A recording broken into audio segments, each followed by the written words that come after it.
United. The voice of Oi is calling you with a message that is true. Punky Herbert, straighten skin. All of you, come on in. Because Oi's for skins and Oi's for punks. It's fun and fury, it's urban funk.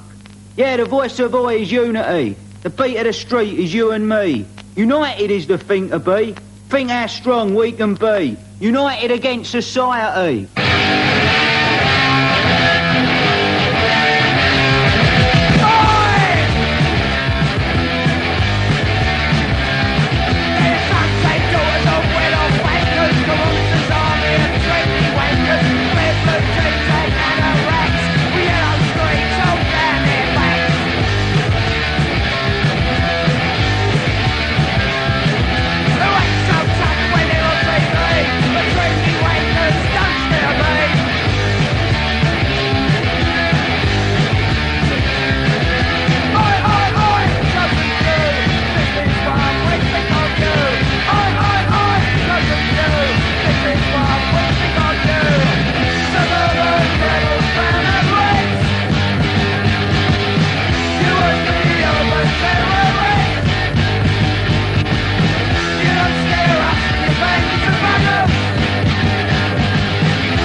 Oi, the scourge of the street or the voice of a generation?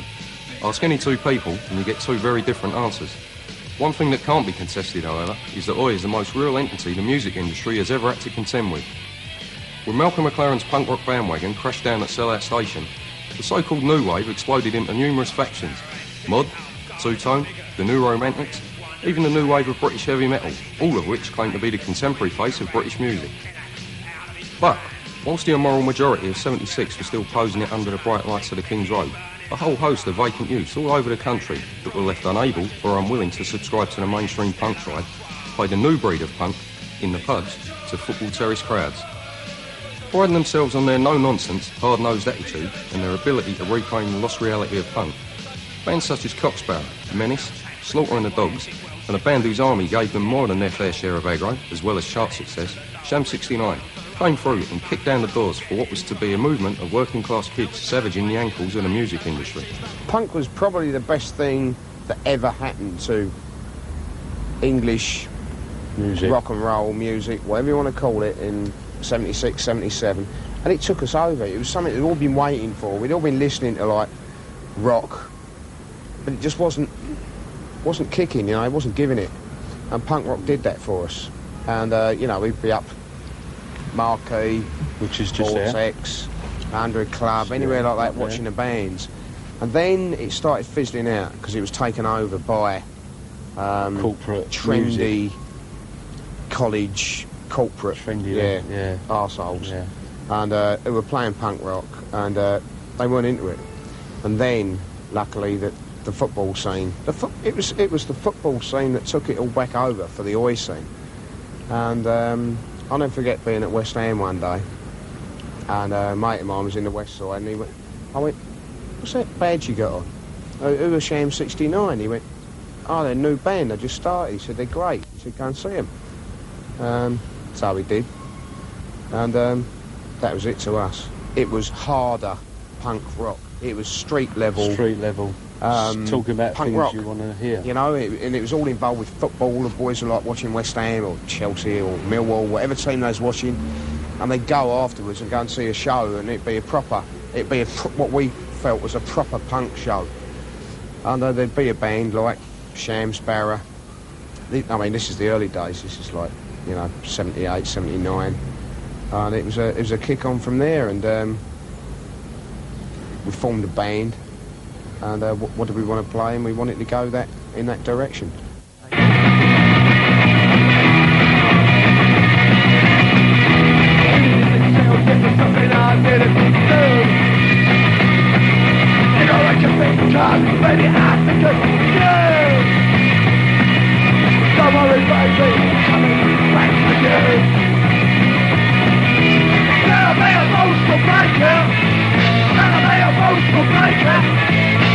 Better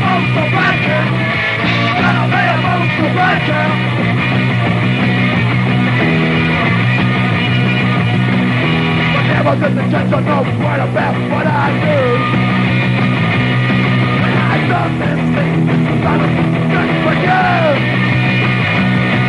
I'm getting out, back for you. Gotta pay a boat for breaking. Gotta pay a boat for breaking. Gotta pay a boat for breaking.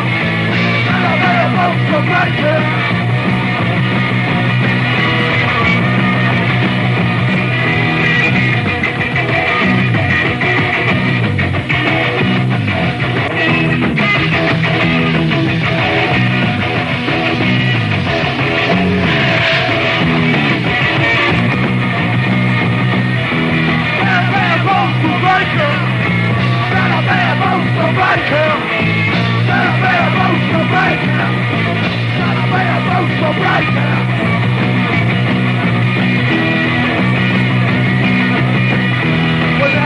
Over the wall, feel it all.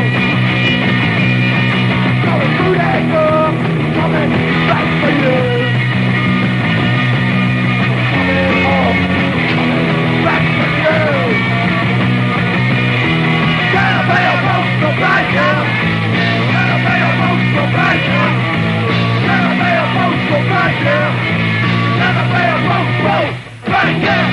When punk came along, you were still young when you heard, like, God Save the Queen. You couldn't quite get the solo out of Smoke on the Water. Yeah. So you thought, yeah, I'll do Anarchy. Yeah, I'll do Anarchy, that'll do. Like, and that was the punch, wasn't it? And there was something madcap about it. It was something like, about it. I mean, it was a new life. Like jumping up and down and going crazy, wasn't it? Like, you know, and especially where we come from, you know what I mean? It was a bit, it seemed worse than it was then, you know what I mean? But yeah, it was a chance to do something. Everyone went, you fucking never get away with it. Like, you're bollocks, watch us. I mean, the name came about because old Jep was rehearsing with the postman in the old shed, and they was calling themselves the Cockney Rejects at the time. And I thought, fuck, that's a name, isn't it? Like, we'll have some of that, yeah. So he sacked the rest of the postman, like, cussing. Jump ship. Jump ship, yeah. It was a bad move, I think. None of them talk to him now. They're still on their subculture wave. I know.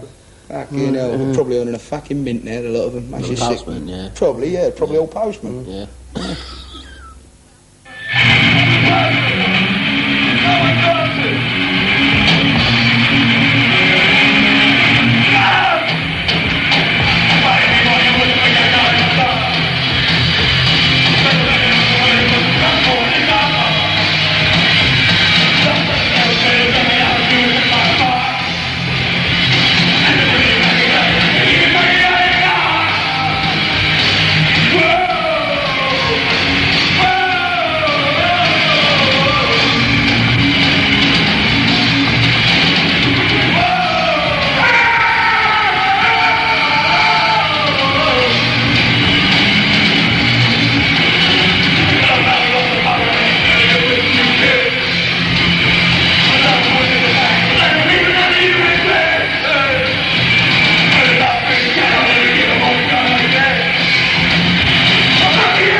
punk basically started out as manufactured, you know, by Malcolm McLaren, who was a very clever man. You know, he got the Sex Pistols together, and they were a great rock band. And from out of that, a lot of punk bands grew, you know, bands like The Clash and that. Then you got the second wave, and the Angelic Upstarts, you know, bands like Cockney Rejects and that. But also you sort of... that's where punk started. Yeah, you've got like the kind of, like the posy type of bands coming up as well. And, Oi, well, I prefer the word street punk, to be honest, was a sort of a backlash against that. Running riots!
He was looking at the time for the punk band, I suppose, and he must have been checking out a few bands, and he came there to look at us. As I say, none of us took to him because he wouldn't buy a round of drinks, so we thought this isn't the manager for us, and we both went our separate ways. I don't regret it really. I don't think he'd have been good for us. I think we pride ourselves that we don't get manipulated too often or to too much of a degree. I mean, I don't think we would have been pushed as much as the Pistols were, and I don't think we'd have got ourselves into situations like that, you know, drug overdoses and such. I think it works out for the best, really.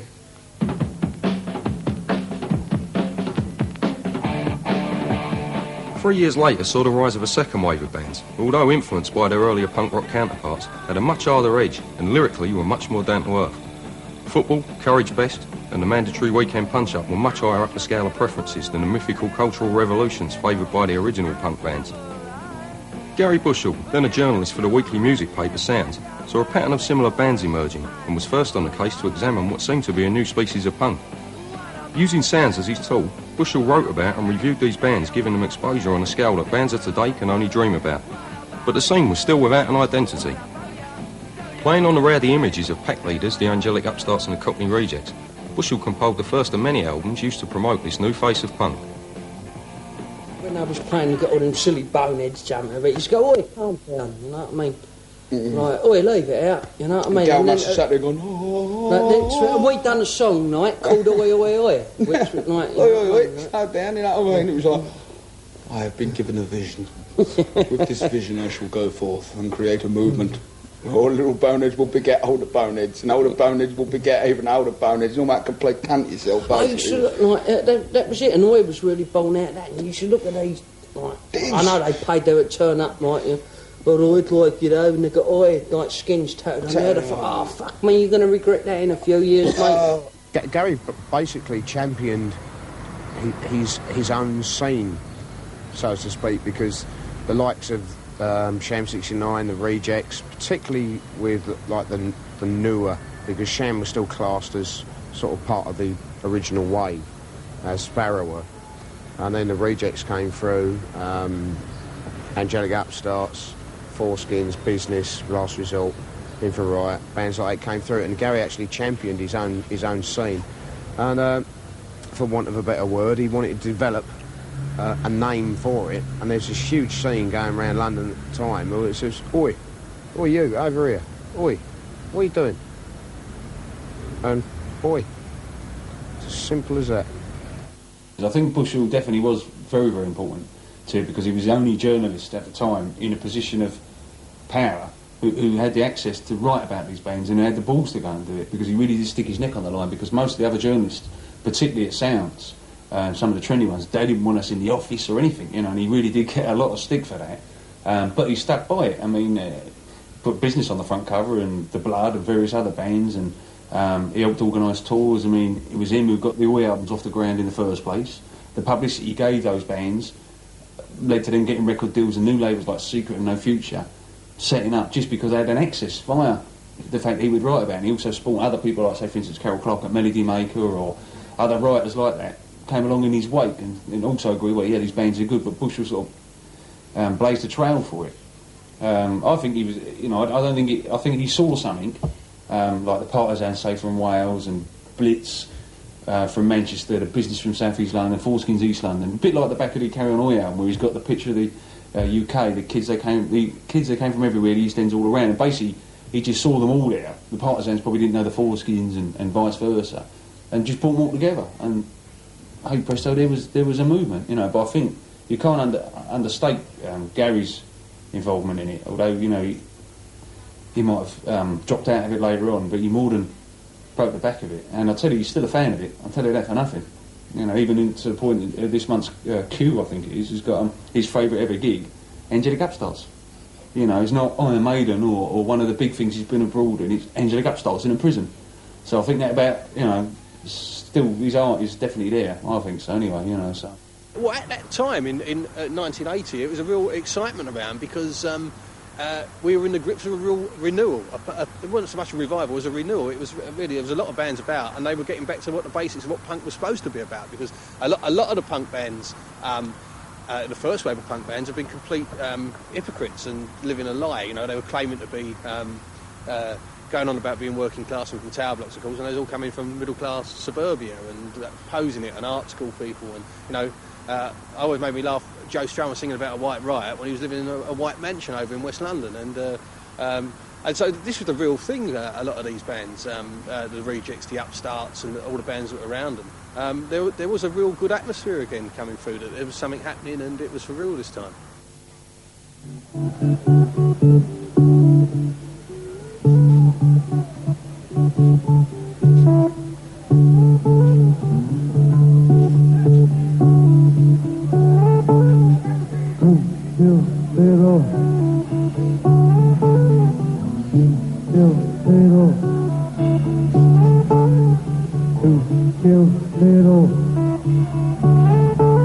Police call out!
murder, unpaid murder, murder, unpaid murder, murder, unpaid murder.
I think when Oi first came along, I mean, it was an absolute punch in the face to the music industry. I mean, they can say punk came along and changed a few things, but when Oi came along, I mean, this was the kids from the tower blocks or the roughhouses who would punch you in the face. They didn't talk about it like, say, for instance, the Clash, or going about some foreign revolution that nobody had ever heard of. It meant nothing to anybody if you came from the East End. I think it was too real. If anything, Oi was too real for the majority of people to take, particularly in the music industry, where rebellion has to be packaged. You know, it's very easy to get, should we say, a heavy metal band, giving it all of that, you know, with like plastic things on, and you know, they get their mum to sew their, you know, their badges on. Do you know what I mean? I mean, that's not really rebellion. You know, the Oi thing really was, you know, just normal lads walking about, and you know, they're angry about whatever it was. And they had their say, and I just think it was far too real. And they wouldn't put up with particularly with the music industry. You know, they want to deal with people drinking in bloody wine bars and with silly names like Jemima or something. Do you know what I mean? Who fuck all about music anyway, like, and they're just interested in whatever that fad was. I mean, at one point when the records were really selling, the record companies were looking at it. Hence, like when your Shams and your Upstarts were getting signed. But as soon as the real Oi thing came through, you know, they didn't want to know. They were like, fuck off, keep away from my door. And yet those bands were selling a hell of a lot more records than groups that were in the charts at the time. And now, here we are, 13 years later. And I tell you now, Best of Blitz, or Best of Foreskins, or Best of Business will sell 10 times more than Best of Kajagoogoo, or something that was in the charts at the time and had loads of money chucked at it and was on the telly. We had none of that. We had no support whatsoever other than what Bushell put in sounds, really. You know, the odd article in Melody Maker. We had no support, and I think, you know, I'm proud to have been associated with Oi. It did come along, and if I keep upsetting those people, I'm really happy, because I don't like them anyway, and they don't like me. So that's lovely, you know. But my music, here we are, like, I'll make a nice living out of it. It's great fun. The lads are great fun. They're all nice people, you know. And I'd sooner deal with that with honesty and straight talking people rather than some old fanny that they come out with in the music industry. I really do. Do that a lot with things, don't they? If anything that's a danger, they always bring in a violent angle to it, so therefore they automatically get the general public against that particular item. They do it all the time. It's the same rules, whether it's in 1970 to 1995. They use the same techniques on them, and they fall for it all the time. It works because Joe Public buys their newspapers, whichever they want to believe, and sensationalism sells newspapers, and the newspapers are down. I mean, a lot of people pick up a newspaper and they believe what they're reading in it. They don't actually think that it's actually been put in there to sell the paper. You know, like anything. They sensationalise anything, and anything that's nasty, violent, or this, that and the other, then they'll go overboard on it because it'll sell their paper. Because every single newspaper has to outdo its competition, and it's all about marketing, and at the end of the day, profit for the barons that own the newspapers. And I don't care what newspaper it is, they're all the same. It's all about making money and profit at the end of the day. Would you say that's true for the music industry as well? Of course, the music industry is worse than... The music industry is far worse than the newspapers. Because if the music industry had any brains, they'd be pumping millions into Oi to sensationalise it, sell, and make thousands and thousands of pounds. But they never have done. The reason is because they're scared of Oi. They're scared of it because it's real. It's real. Any rebellious music. There's some huge bands coming out of the States now, punk-wise, and they are shifting millions and millions of copies of albums, but they're very tame. It's like punk was originally in '77. It was so tame. I mean, the Pistols, they great band, but they were manufactured, and it was part of the music industry. I mean, to read Johnny Rotten's book, for example, then you know that what a load of bollocks it all was to them. And it's just, I think they're frightened of it.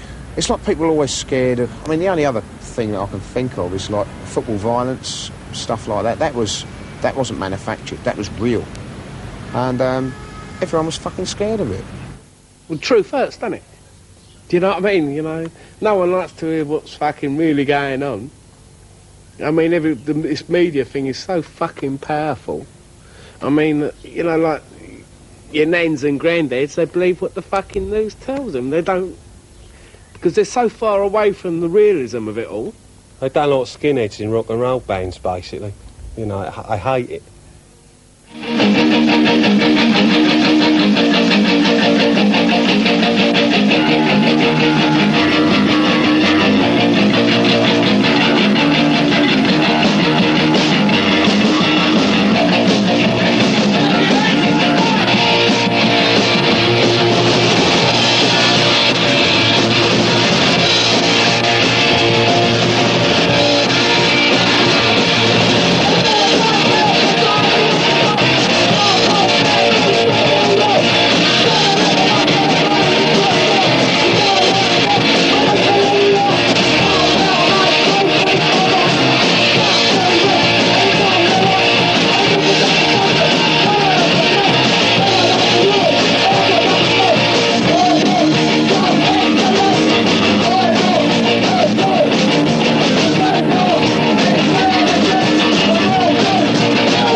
The thing in the Sun the other day, in the Immortal Bizarre column by Andy Coulson, and it had like, yob rating, Oasis versus, who's the other big splashes, what's their fucking name? Blur. Oh, yeah. Blur, you know, another bunch of fucking ponces, right? And they got their yob rating. out of 10, the singer once pissed in a fucking road in front of the Queen or something, and the other, he threw a fucking a live chicken out of a window, and you know, then someone got a dirty look off the old got building. a dirty look up the old building. Like, you're breaking 8, you're breaking 9. And you sit there and think, fuck, we used to get crucified for doing, well, much worse than now, obviously. We used to get absolutely crucified, A, by the press, and B, by the record companies, because it was so frowned upon then. I mean, you know, gone are the days when he beat Johnny Rotten's brother up on the steps of EMI, like, for an off-the-cuff remark, or sort of Nick Kent got chased out of the EMI offices with a slap round here for being a ponce, you know what I mean? It was horrifying. They review their contract over stuff like that. Nowadays, they give you another 10 years. I remember why EMI dropped us. Now, this goes, like, EMI dropped us, there was a few of us stayed for Christmas Eve, and we had a good beer in there. And we come out, and there was a few geezers, like, and there was a bit of a row outside the steps of EMI, like, and, you know, I don't want to go into the fighting bit and all that, but we upped them, and the geezer in a duffel coat joined in. Like, so we upped him and all, like, and he was a plainclothes cozzer, like, and he ripped out his thing, like, you know what I mean? Like, it was all outside EMI, like, so it was a big off, like, you know what I mean? Sebco up the road, like, there's always cozzers about.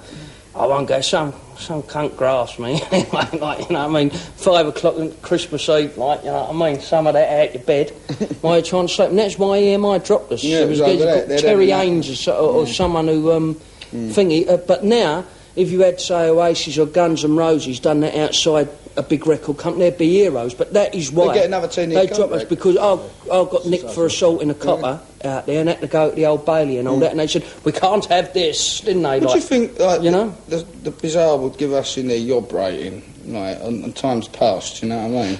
I just wonder. Apart from the punk bands, you've always got to look at the mainstream, because underneath the mainstream there's this big mass of great music that's not allowed to get to the surface because of the way the music business is. But, you know, bands like Blur coming through and Oasis, you know, they're like the sort of tip of live music. You know, they're like the tip of the iceberg of what's underneath. I believe it's the only honest music scene there's ever been. And that's something a little bit special. You can't say that about any other music scene, because the songs, you listen to the lyrics, they can either be taken one way or the other. There's a bit of innuendo or they mean something. They said what they felt, and I always felt comfortable with Oi because I knew where I stood, even if I didn't like what I was hearing by certain people. And I like that in life as well. If someone tells you straight to your face, I don't like you, think, well, I know where I stand now. You know, and it was that honesty that a lot of people always focus on, you know, the aggro or the politics or whatever, but it's the only honest music scene that there has ever been. Because punk started off quite honest. Famous Johnny Rotten quote, we're the only honest band there's ever been on the music scene. But, you know, he was pulling his strings, you know what I mean? They were still controlled. The people on the Oi scene had nothing to lose. So what if they upset you? You know what I mean? So what if they upset their record company? They didn't have a record company, they're pressing it up themselves, that sort of thing. You know, they weren't controlled, they didn't have to bow to anyone. And I used to find that quite exciting. Most people might think it was a bit pure and, you know, being honest and whatever, but it was quite exciting. You never knew if someone said something to you, if you upset someone, you knew about it. If someone didn't like you, you knew about it. You know, and it's a nice position to be in, you know where you're standing. I think there's too many lies involved in this industry, right from the top to the bottom, in all forms of music. I mean, you can. That's I mean, with you. I mean, you take some of the early Oi stuff and that, like for example, Suburban Rebels or Wonderful World or Running Riot, for argument's sake. But there's not too much doubt what they're trying to say when you finish listening to the song. You take something like Nirvana, for example, or Alice in Chains. What's all that about? What are you trying to say? No one's got any idea. You just come away and your head's even more fucked than it was when you started listening in the first place. No, it is, though, isn't it? It's all nonsense, isn't it? It's just all drivel. It's drivel, man. Drivel. It's not good. It's not good at all. No, it's just not on, though. I think it's coming up, but we're getting a bit confused now because we go into Europe and they don't even say about Oi. They talk to us like street rock. Then we get into America and we're a punk band, the second generation punk band, and it seems to be. I mean, all the letters we get from England, they talk to us like an Oi band, and then, as I say, from Europe, and they say you're street rock. the thing with Oi, it's got the stigma has been attached to skinheads. And it's now coming to fruition where it's no longer the skinhead thing. There's plenty of skins at our shows, but there's hardcore guys coming in. There's punks, there's straights, there's everyone's listening to it now. And it's not a skinhead scene because the reason that I think a lot of us are thinking about, you know, the word Oi, people go, skinheads, they go, oh shit, oh, I'm scared. Why? No, it's just anybody's music. Anybody can listen to it, and that is our ambition, to basically crash this scene open. The same way as I know there's so many different types of music that got acceptable. Like grunge. What the fucking hell was grunge? It was punk rock. That's all it was. It was punk rock with crap lyrics, which is basically what grunge was. Everyone went, oh, it's grunge. Oh yeah. It's hippie, man. Oh, it's trendy. Because they weren't scared of it.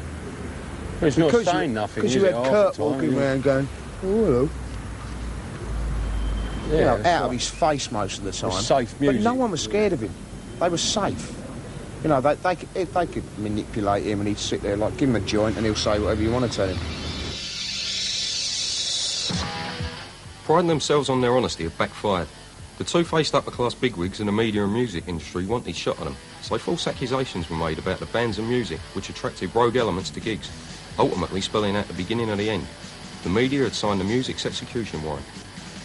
Bands were springing up all over the country, and the now established acts like the Rejects were denting the top end of the national charts and appearing on top of the pops. The bands had formed an organising committee and were playing gigs in aid of such things as prisoners' rights and the Right to Work campaign. Support for the band's ideals was growing every day. Things looked rosy. That was until mid-1981. Gig violence and the hooligan image of Oi had nagged at the bigwigs for the last year or so. So when the second Oi album was released and it was revealed that Nicky Crane, a late-standing model for the LP cover, was a self-avowed Nazi, it was open season for Oi. And there was worse to come. Ironically, 10 years later, Crane came clean and admitted that he was in fact gay and later died of an age-related disease. Musically, Oi had gone two ways. New bands such as The Last Resort, The Strike and In For Riot were taking a full-on approach, whilst a string of would-be comedians were tackling the more humorous side of life.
we go, my dear, to my house which is near.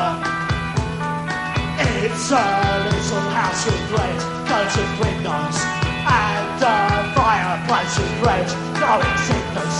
There I'm gonna screw the arse off you.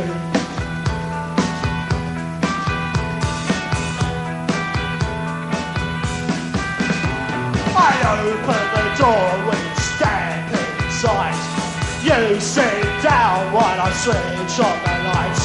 I pour you a drink while you slip off your shoes. In my mind I know what to do. I am gonna screw the arse off you. With my tennis Willie.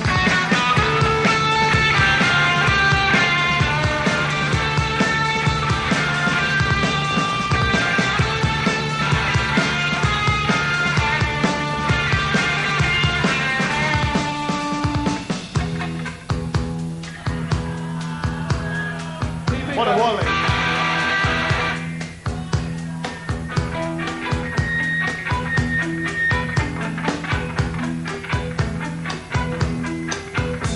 I kiss your lips slowly while I undo your dress. My hand reaches down to gently caress. The best of the dead and I'm taking his face. It's all John Flashy and his skin direct.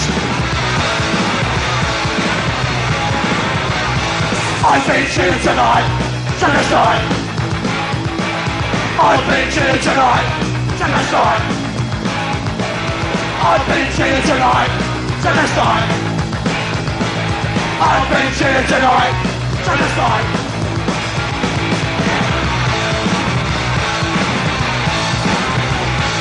Is this some kind of joke? You're really a bloke! You're really a bloke! Is this some kind of joke? You're really a bloke! You're really a bloke! Is this some kind of joke? You're really a bloke. You're really a bloke. Is this some kind of joke? You're really a bloke. You're really a bloke.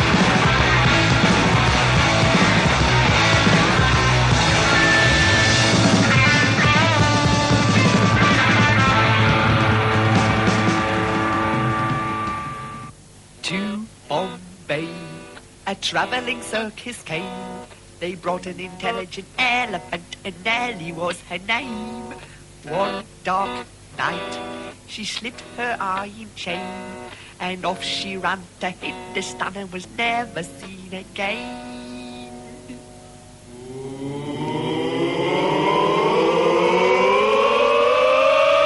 Nellie the elephant back to trunk and said goodbye to the circus. Off she ran with a drummity drum, drum, drum, drum. Now Nellie the elephant back to trunk and tumbled up to the jungle. Off she went with a jumpity jump, drop, drop, drop. Night by night, she danced to the circus band. When Nellie was leading the big parade, she looked so proud and grand. No more tricks for Nellie to perform. They taught her how to take a bow, and she took the crowd by storm.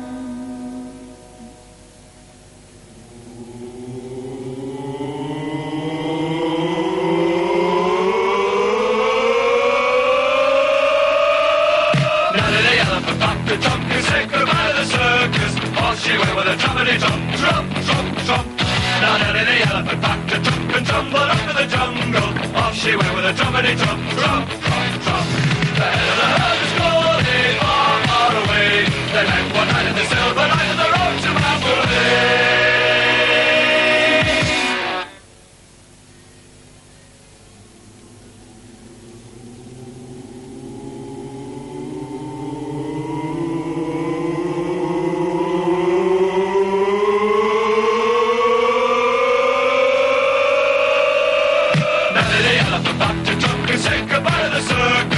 She went with a jumpity jump, jump, jump, jump. Now Nellie the elephant packed a trunk and tumbled up to the jungle. Off she went with a jumpity jump, jump, jump, jump. Now Nellie the elephant packed a trunk and said goodbye to the circus. Off she went with a jumpity jump, jump, jump, jump. Now Nellie the elephant packed a trunk and tumbled up to the jungle. Off she went with a jumpity jump, jump, jump, jump.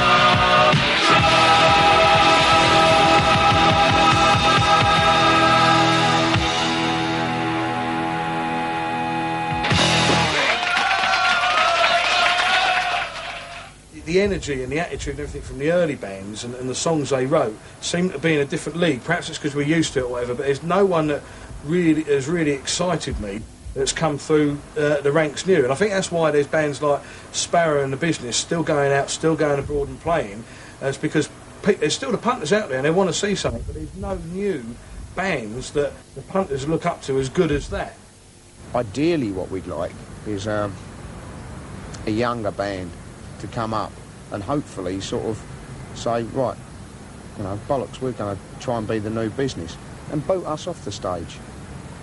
Support us and blow us off and, you know, that sort of crap. I know it sounds an old cliche, but that's how we built ourselves up. And I want someone else to, like, come up and have the art to, like, go for it. Go for the throat. When you're supporting a band, don't respect that band you're supporting. You go for their throat, because then you can be... And I'm not talking about money, I'm not talking about finances at all. I'm talking about having your say and getting your word in and being there. But you've got to work hard and you've got to blow that main act off stage. Don't care who they are. You've got to blow them. Blow them away, and then... And that's attitude. That's attitude. That is going, come you're on, going let's to have it. Fucking you know? Cause, you're gonna don't sit back and go, oh, there you go. You know, go for it.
Like, you've got a couple of these boneheads sitting there after, like, you know, we've just done the gig and we're sort of segueing into these blues medleys, stuff like that, and sort of Radar Love, bits and pieces, you know, stuff that we've always loved, you know, now you can do it, you don't care.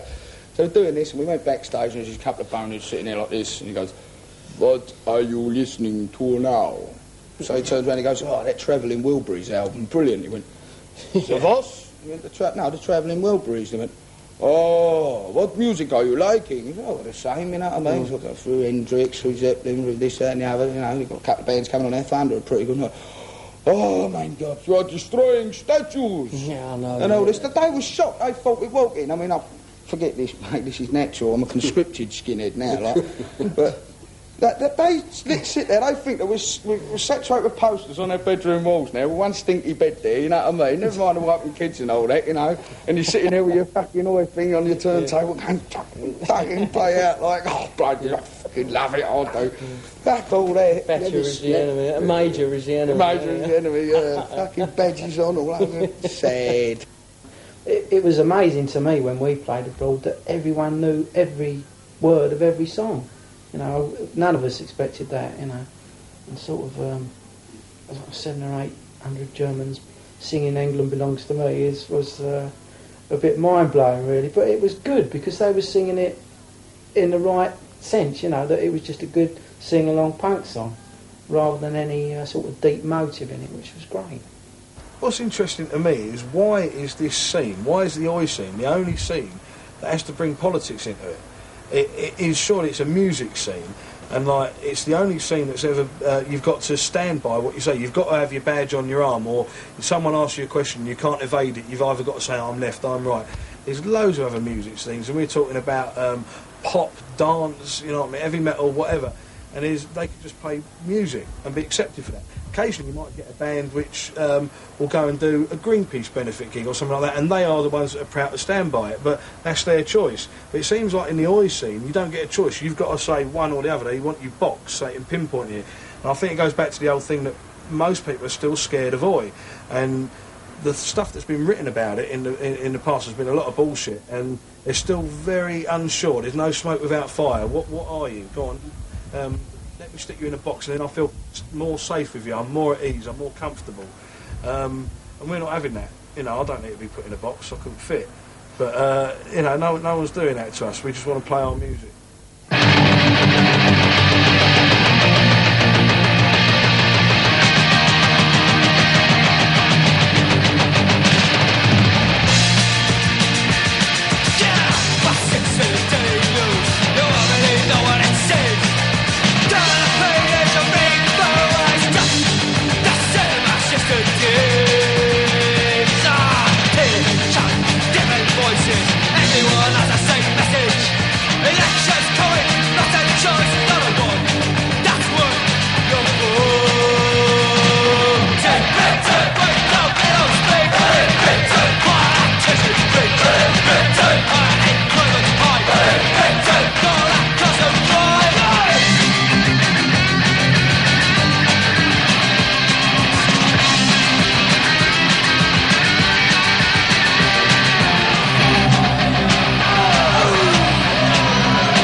With the press hovering around like vultures waiting for a corpse to feed on, and Oi becoming something of a nationwide cult, the bands made a pact not to sell each other or the fans out, unlike the original wave of punk. The conference was held in June of 1981, with representatives of 57 bands attending, and contrary to popular belief, strike benefit gigs and police harassment were on the agenda, not race war. To back this up, the Foreskins, the Business and the Last Resort set up a series of dates to show that Oi wasn't just about mindless violence. Ironically, the riot at the Hambra Tavern in Southall on the 3rd of July 1981 and the media hysteria that surrounded it made this conference seem a million miles away.